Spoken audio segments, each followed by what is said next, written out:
Subscribe பண்ணி பக்கத்தில் இருக்க பெல் சிம்பிள் கிளிக் பண்ணிடுங்க. அப்படின்னா தான் நான் போகிற வீடியோ உங்களுக்கு நோட்டிஃபிகேஷன்.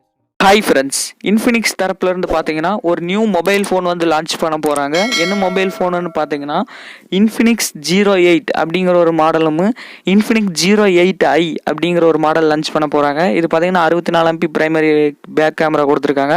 48MP பார்த்தீங்கன்னா இது செல்ஃபி கேமரா கொடுத்துருக்காங்க. இது பார்த்தீங்கன்னா 15,000க்கு வந்து இந்தியாவில் சேல் பண்ண போகிறேன்னு சொல்லியிருக்காங்க. இதோட டிஸ்பிளே சைஸ் பார்த்தீங்கன்னா 6.85 இன்ச் கொடுத்துருக்காங்க. கொஞ்சம் பெரிய டிஸ்பிளேன்னு சொல்லலாம். அப்புறம் பார்த்தீங்கன்னா இதோட ஃபுல் ஹெச்டி ப்ளஸ் ரெசல்யூஷன் டிஸ்பிளேவும் கொடுத்துருக்காங்க. இதில் பார்த்தீங்கன்னா நம்ம வந்து ஆம்லா டிஸ்பிளே யூஸ் பண்ணுவாங்கன்னு பார்த்தா கடைசியில் பார்த்தா ஐபிஎஸ் எல்இடி பேனல் கொடுத்துருக்காங்க.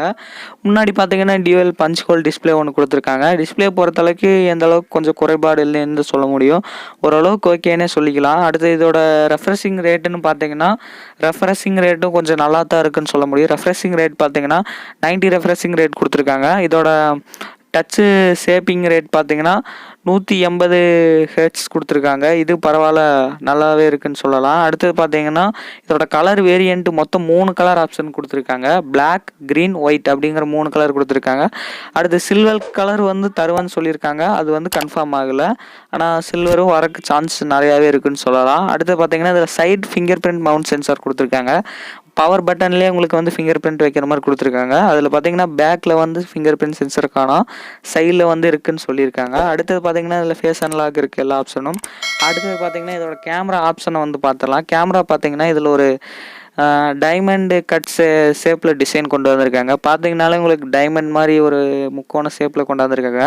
இது பார்த்தீங்கன்னா குவாட் கேமரா செட்டப் கொண்டு வந்திருக்காங்க. குவாட் கேமராவில் ஃபஸ்ட் கேமரா பார்த்தீங்கன்னா 64 MP பார்த்தீங்கன்னா ப்ரைமரி கேமரா கொடுத்துருக்காங்க. அது பார்த்தீங்கன்னா சோனி IMX686ன்னு கொடுத்துருக்காங்க. அடுத்து பார்த்தீங்கன்னா 8MP பார்த்தீங்கன்னா அல்ட்ரா வைட் ஆங்கிள் கேமரா கொடுத்துருக்காங்க.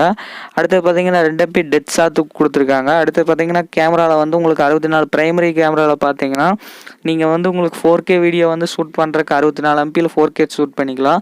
அதுவும் இல்லாமல் பார்த்தீங்கன்னா ஸ்லோ மோஷன் பார்த்தீங்கன்னா 960 FPSல வந்து நீங்கள் ஸ்லோ மோஷன் ஷார்ட்ஸ் எடுத்துக்கலாம். ஸ்லோ மோஷன்ஸ் நல்லா இருக்குன்னு சொல்லலாம். கிட்டத்தட்ட இதில் பார்த்தீங்கன்னா நைட் வீடியோ கேமரான்னு கொடுத்துருக்காங்க. அதுவும் நைட் கேமரா ஒரு ஆப்ஷன் கொண்டு வந்திருக்காங்க. அடுத்து செல்ஃபி கேமரா பார்த்தீங்கன்னா உங்களுக்கு செல்ஃபியில் பார்த்தீங்கன்னா உங்களுக்கு டுவெல் கேமரா கொடுத்துருக்காங்க. அது டுவெல் கேமரா பஞ்ச் ஹோல் கொடுத்துருக்காங்க. இதில் பார்த்தீங்கன்னா 48 MP வந்து பிரைமரி கேமரா கொடுத்துருக்காங்க. செல்ஃபிலே வந்து 4K சப்போர்ட்டட் இருக்குன்னு சொல்லியிருக்காங்க.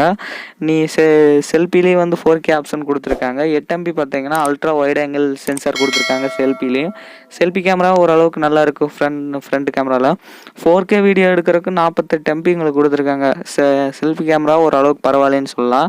இதில் யூஸ் பண்ண ப்ராசஸர் என்னென்னு பார்த்தீங்கன்னா மீடியாடெக் ஹீலியன் G90T அப்படிங்கிற ஒரு ப்ராசஸர் யூஸ் பண்ணியிருக்காங்க. இந்த ப்ராசஸர் பார்த்தீங்கன்னா ரியல்மி நிறைய ஃபோன்ஸ் ரெட்மிலாம் யூஸ் பண்ணுறாங்க. இந்த ப்ராசஸர் கொஞ்சம் கேமிங்க்கு நல்லாவே இருக்குன்னு சொல்லலாம். ரொம்ப மோசம்லாம் சொல்ல முடியாது. இந்த செல்லு பார்த்தீங்கன்னா ரெட்மி அண்ட் ரியல்மிக்கு வந்து ரொம்ப டஃப் காம்படிஷன் கொடுக்கும் அப்படின்னு சொல்லியிருக்காங்க. பார்ப்போம், இது லான்ச் ஆனோடனே தான் தெரியும் ரெட்மி ரியல்மிக்கெலாம். இதில் பார்த்தீங்கன்னா புதுசாக லிக்விட் கூலிங் டெக்னாலஜி கொண்டு வந்திருக்காங்க. ஹீட் இஷ்யூஸ் எல்லாம் கம்மியாக தான் இருக்குன்னு சொல்ல முடியும். ஏன்னா லிக்விட் கூல் டெக்னாலஜி கொண்டு வந்தாலே நல்லா இருக்குன்னு சொல்லலாம்.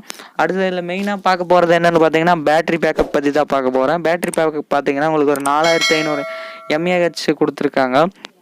4500 mAh ரவுண்டாக ஒரு 5000 கொடுத்துருந்தா நல்லா இருக்குன்னு சொல்லலாம். ஏன்னு பார்த்தீங்கன்னா இப்போ வர எல்லா செல்லையுமே 5000 கொடுக்க ஆரம்பிச்சிட்டாங்க ரெட்மி அண்ட் ரியல்மி. இவங்களும் ஒரு 5000 கொடுத்துருந்தா 5000 mAh நல்லா இருந்திருக்கு. பார்த்தீங்கன்னா 4500 தான் கொடுத்துருக்காங்க. இதை சார்ஜ் பண்ணுறதுக்கு 33 வாட் ஃபாஸ்ட் சார்ஜிங் சப்போர்ட் கொடுத்துருக்காங்க. அதுவும் இல்லாமல் டைப் சி போர்ட்டு கொடுத்துருக்காங்க. 33 வாட் ஃபாஸ்ட் சார்ஜிங் சப்போர்ட்டு எல்லாமே நல்லாயிருக்கும், டக்குன்னு சார்ஜ் ஆகுன்னு சொல்லலாம். அடுத்து பார்த்தீங்கன்னா XOS 7ல் வந்து இது ரன் ஆகிருக்குன்னு மென்ஷன் பண்ணியிருக்கிறாங்க. அப்புறம் பார்த்தீங்கன்னா XOS 7ல் ரன் ஆகுது.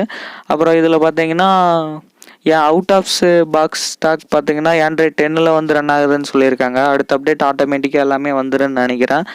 Android 10ல் ரன் ஆகுது. இதோட ஸ்பெசிஃபிகேஷன்லாம் பார்த்துருப்பீங்கன்னு நினைக்கிறேன். இதோட ப்ரைஸ் பார்த்தீங்கன்னா இப்போ 8GB RAM 128GB பார்த்தீங்கன்னா 15,700 வந்து இந்தியாவில் சேல் பண்ண போகிறேன் அப்படின்னு இவங்க அஃபிஷியலாக பண்ணியிருக்காங்க. இதோட லான்ச் டேட் வந்து அஃபிஷியலாக அவங்க சொல்லலை. செப்டம்பர் மந்த்துக்குள்ளே உங்களுக்கு எண்டில் எப்போ வேணால் வரலான்னு சொல்லியிருக்காங்க. இந்த வீடியோ பிடிச்சிருந்தா லைக் பண்ணுங்கள், ஷேர் பண்ணுங்கள், மறக்காம சேனல் சப்ஸ்கிரைப் பண்ணி பக்கத்தில் இருக்க பெல் சிம்பிள் கிளிக் பண்ணிடுங்க. தேங்க்யூ ஃபார் வாட்சிங் கைஸ்.